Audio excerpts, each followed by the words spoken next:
Hola a todos, bienvenidos a Peleagudos. Yo soy Michael Calderón. Y yo soy Fátima Toche. Hoy vamos a hablar de quien por mucho tiempo fue, ya no lo es, uno de los mejores directores, o por lo menos de los más creativos que entregó el cine estadounidense, o Hollywood, si se puede ser específico, ¿no? Estamos hablando de Tim Burton. Viene una nueva película que se llama Miss Peregrine, que es una especie de X-Men que se supone que encaja en el universo que suele crear Tim Burton. Pero bueno, si hasta hace unos años cualquier película de Tim Burton generaba expectativa, ahora causa como un poquito de miedo incluso. Sí, eso es verdad. Yo creo que ya hace varios años las películas de Tim Burton, digamos, no voy a decir que han pasado desapercibidas, pero por lo menos no han generado el impacto que solían tener, ¿no? Y en algún momento lo hablábamos cuando conversamos de Almodóvar en un programa. Yo creo que uno de los valores más grandes de Tim Burton es un director que crea un universo personal y estético que imprime en casi todas sus películas. Tal vez en alguna de las últimas se ha perdido un poco eso, pero básicamente en toda su filmografía vemos el sello Tim Burton, ¿no? Sí, y no sé si ha pasado el tema por necesidad de reinventarse y algo que no, de repente él no ha podido hacer. Pareciera que vamos a hablar de las mismas películas porque hace unas semanas hicimos un programa dedicado a Johnny Depp y hablar de Johnny Depp es hablar en parte de Tim Burton, pero es que son dos personajes que prácticamente durante mucha parte de su carrera se convirtieron en uno solo, y como nos dieron grandes películas también nos dieron de las otras, de las que no resultaron ser tan buenas. Entonces, de repente para los que en algún momento llegamos a ser fanáticos de la obra de Tim Burton, nos queda el recuerdo de grandes películas. Yo creo que hay dos que me vienen primero a la mente, que son El joven manos de tijera y Ed Wood, que probablemente sean sus dos mejores obras, ¿no?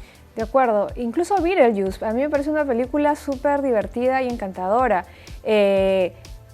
Las Batman de Burton también tienen su encanto, esa estética que él tiene. A mí, por ejemplo, es una película que no le gusta a muchos, pero Sweeney Todd me pareció también una película que todavía guardaba parte de la esencia Burton y que se dejaba ver, era entretenida. Y bueno, el tema de su incursión también en la animación es algo que a mí me gustó. Con El cadáver de la novia, específicamente, me gustó mucho. Y una película que hizo recientemente basada en un corto de sus inicios, que es Frankenweenie, que es el corto, me parece espectacular. La hizo luego película de animación, no funcionó lo suficiente, pero digamos es lo último que fui a ver con expectativa de Burton. Sí, probablemente Frankenweenie sea la última película interesante de la filmografía de Burton. Un Burton que ha tenido de repente problemas para poder mantenerse interesante dentro de Hollywood sin que le estén pidiendo cosas adicionales. Cuando él agarra Batman en la década, terminando los 80, inicios de los 90, Batman era una franquicia que estaba muerta, o sea, el personaje no existía.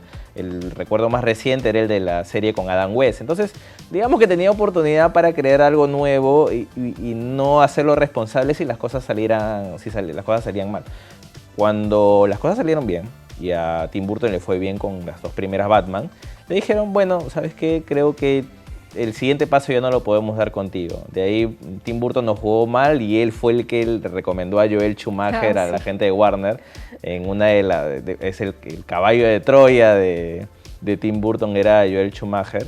Pero de ahí a Burton le costó un poco mantenerse en Hollywood y poder hallar el equilibrio entre lo que él quería expresar y lo que de repente la industria le pedía.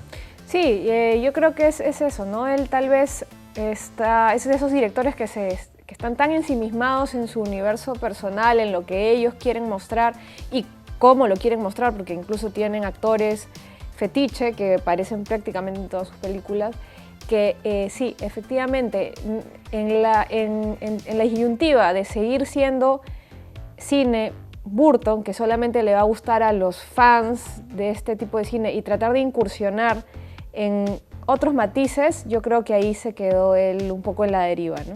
Porque me resulta un poco difícil de creer que en esta época o bajo las nuevas reglas de cómo se hace cine en Hollywood pudiera existir una película como El joven manos de tijera. Se me hace muy difícil pensar que algún estudio apueste por una historia única, una especie de Frankenstein contemporáneo y que en principio no te queda claro si se trata de una película familiar, qué elementos tiene, si es una película de terror, que no lo es, pero que tiene elementos también. Entonces, es una película como que muy única y es algo que distinguió mucho tiempo a Tim Burton. Ed Wood debe ser el biopic, la película biográfica más extraña, o de las más extrañas de la historia del cine. No es nada lineal, básicamente uno hasta se puede cuestionar si lo que te están contando de este personaje son acontecimientos verdaderos. O sea, tenía hasta incluso buen ojo para saber qué tipo de historia se iba a contar. Y es algo que uno lamenta que haya podido perderse en el camino, ¿no? Sí, bueno, yo creo que partía por el hecho de que en su momento Tim Burton era el joven extravagante que llegaba a hacer lo que le da la gana. Hizo lo que le dio la gana, pero luego pues esa particularidad, eso que lo hacía especial, ya cuando muestras todas tus cartas, digamos, tienes que refrescarte Claro, de alguna manera. ¿Qué más tienes detrás? ¿No? Pero es una opción también mantenerte en tus 13 y seguir por esa misma línea para ya un grupo más reducido, que sean solo tus seguidores los que les gusta tu estética.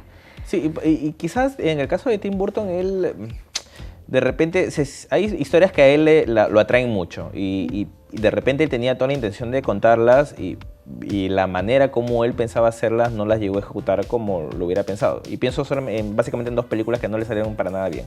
Una es El planeta de los simios. Su versión, bueno, no califica como remake, pero su versión del planeta de los simios, él siempre dijo que estaba afectada por la falta de presupuesto, que él tenía una idea de cómo podía hacer la película y que cuando se sentó con la gente de Warner le dijo que la podía hacer y en el camino surgieron un montón de problemas. Yo no creo que la falta de presupuesto haya afectado lo que finalmente se vio en pantalla. Y la otra película es Alicia en el País de las Maravillas. Alicia en el País de las Maravillas, a priori, con el Burton de hace 15 años, cualquiera hubiera pensado que era la película de Tim Burton, era el material ideal para él. Al hacerla con Disney, probablemente ya no podía hacer todas las cosas que él hubiera querido hacer, pues sobre todo desde el punto de vista del lado siniestro que él siempre le solía meter a sus películas, ¿no? Exactamente, ¿no? Y como que también uno veía y era siempre un poco más de lo mismo, ¿no? La película que yo recuerdo a la que le tuve bastante expectativa, porque tal vez fue la oportunidad en la que Burton pudo hacer algo distinto, es El Gran Pez. El Gran Pez. Ya, El Gran Pez, que era una historia más íntima, familiar, fantástica, pero que si bien es una buena película, también se quedó corto ahí, yo creo. No logró cerrar lo que él quería transmitir, ni en lo estético, ni en la historia realmente, ¿no? El Gran Pez es una película que curiosamente a mí me gustó mucho en su momento. Es decir, yo de repente la podría ver de nuevo y sí le rescato esa capacidad narrativa que siempre distinguió a Burton. Pero sí le reconozco de que en años recientes, cuando lo he intentado ver de nuevo, ya no me pareció tan interesante como me parecía al principio. Es decir, es más, creo que yo estaba en la universidad y yo también hacía mis listas de las mejores películas del año para mí. Y yo recuerdo haber ubicado al Gran Pez como la mejor de su año. Yo no sé si pensaría lo mismo ahora.